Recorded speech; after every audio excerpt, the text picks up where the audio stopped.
नमस्कार मेरे प्यारे बच्चों, स्वागत है आपका ईडियम्स सेट 20 में। बिना देरी किए हम समझने का दौर करते हैं शुरू। आज की वीडियो को शुरू करेंगे और हम लेंगे आज का पहला ईडियम। पहला ईडियम हमारा है to get bent out of shape. ऐसा मुड़ गया, बेंड, बेंड, BEND, बेंड, मुड़ना, मुड़ना। और ऐसा मुड़ गया कि वो आउट ऑफ शेप हो गया, मीन्स इसका शेप बिगड़ गया, शेप बिगड़ जाना।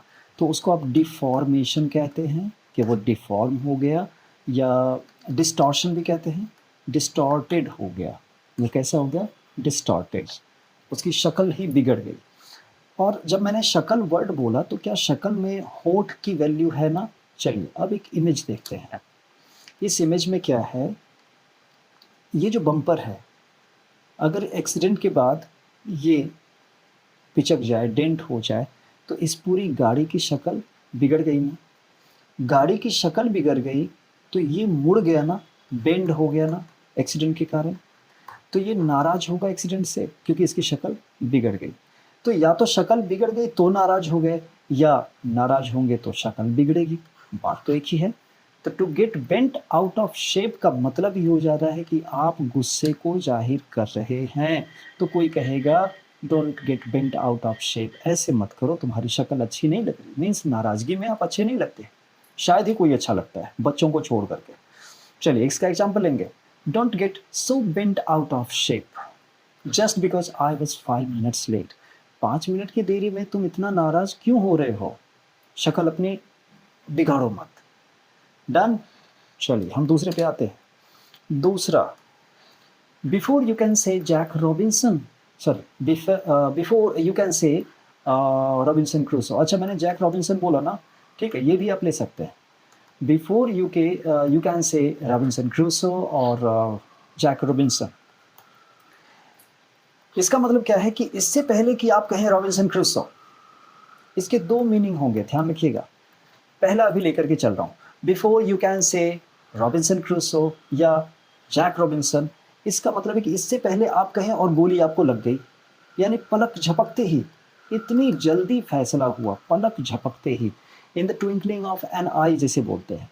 तो पलक झपकते ही कोई काम जब हो जाए, तो अभी आपने रॉबिन्सन क्रूसो कहा भी नहीं और उसने वो काम कर दिया। डन, बहुत तेजी से, क्विकली। और दूसरा इसका मतलब होता है बिफोर यू कैन से, या बिफोर यू से, कैन इसमें से हटा रहा हूँ, before you say Robinson Crusoe think twice. अगर आप रॉबिन्सन क्रूसो कह रहे हो तो दोबारा सोच लो, क्योंकि आप अकेले ऐसे नहीं हैं जो रॉबिन्सन क्रूसो से अपनी तुलना कर रहे हैं। सब आदमी परेशान है, सबके साथ परेशानी है। आप ये ना कहें कि आप एक अपवाद हैं, आपकी परेशानी सबसे बड़ी है, ऐसा नहीं है। तो before you say Robinson Crusoe think twice, you are not one, you are not alone, ऐसे करके। डन। अब इसमें देखते हैं एग्जाम्पल में कौन सा मीनिंग ले रहा है ये। चलिए एग्जाम्पल दे रहा है, she had the work finished before you could say Robinson Crusoe या जैक रॉबिन्सन। क्लियर है बात? तो यहाँ पे आप दोनों लगा सकते हैं, जैक रॉबिन्सन या रॉबिन्सन क्रूसो। तो इसमें लिया है पलक झपकते ही वाला, पलक झपकते ही उसने काम फिनिश कर दिया। चलिए आते हैं अगले पर। अगला हमारा इडियम है you are not Robinson Crusoe. Yes, ये वो वाली बात है। Before you say Robinson Crusoe think twice. ये है कि you are not Robinson Crusoe, आप अकेले नहीं हैं जो टापू पे फंस गया है, आप अकेले नहीं हैं जिसके साथ ये परेशानी हो रही है या ऐसी परेशानी हो रही है। सबों के साथ होती है परेशानी। तो you are not the exceptional case, आप अकेले नहीं हैं। चलिए एग्जाम्पल लेंगे, आगे बढ़ेंगे। Stop complaining about having to work this weekend, you are not Robinson Crusoe, the rest of the team is working too. भाई तुम अकेले काम नहीं कर रहे हो, सबके सब काम कर रहे हैं, तो तुम ये कंप्लेनिंग वाला जो नेचर है इसको छोड़ दो। बढ़े आगे। चलिए अगला हमारा है in the twinkling of an eye. ये वही हो गई पलक झपकते ही। इसमें एक थोड़ी सी बात आपको कह दूँ, ये बिब्लिकल फ्रेज है, सॉरी बिब्लिकल इडियम है, बिब्लिकल, ओके, बिब्लिकल इडियम है। ये बाइबल में ऐसा कहा गया है कि भगवान का जो फैसला आता है ना, वो पलक झपकते ही आता है। इन a moment, in a moment, एक क्षण में फैसला हो जाता है। जैसे एक कहावत सुनी होगी आप लोगों ने, death's day is doomsday. Doomsday, मौत की घड़ी नहीं, मौत का दिन ही तबाही का दिन होता है, या उसको प्रलय का दिन कहते हैं। क्योंकि अगर हम ही मर गए, अगर मैं ही मर गया, तो फिर मेरे लिए तो दुनिया नहीं रही ना। तो दुनिया का भी प्रलय हो गया, दुनिया में भी प्रलय हो गई, ऐसा मैं कहूँगा। तो death's day is doomsday, इससे कोई खास रिलेशन नहीं उसका, बस ऐसे ही आपको एक्स्ट्रा एक बता दिया, death's day is doomsday. तो बाइबल में ये कहा गया है कि इन अ मोमेंट भगवान का फैसला आ जाता है। In the twinkling of an eye, जितनी जल्दी आप पलक झपका आपने और पलक खोल ली, आंखें खोल ली, इतनी देर में भगवान का फैसला आ भी जाता है। तो कोई चीज़ बहुत जल्दी हो या बहुत क्विकली हो, हम यहाँ पे लगाते हैं in the twinkling of an eye. या इसका देखा था ना अभी पीछे, before you say Jack Robinson, before you can say Jack Robinson, इतनी जल्दी उसने काम कर लिया था। तो इसका एग्जाम्पल लेंगे, the magician disappeared from the stage in the twinkling of an eye, और देखते ही देखते मैजिशियन स्टेज से गायब हो गया, पलक झपकते ही वो गायब हो गए बहुत जल्दी। चलिए लास्ट लेंगे, आखिरी है मेक मैटर वर्स।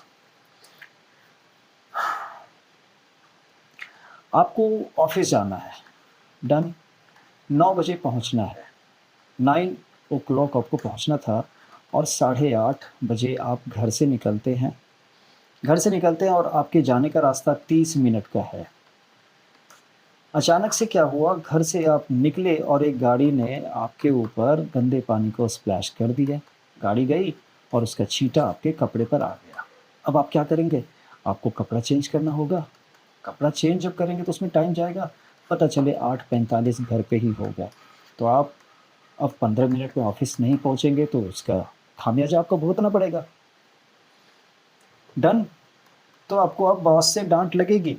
तो एक तो आप पहले ही लेट हो गए थे, ऊपर से क्या हो गया, कपड़ा चेंज करने का और हो गया।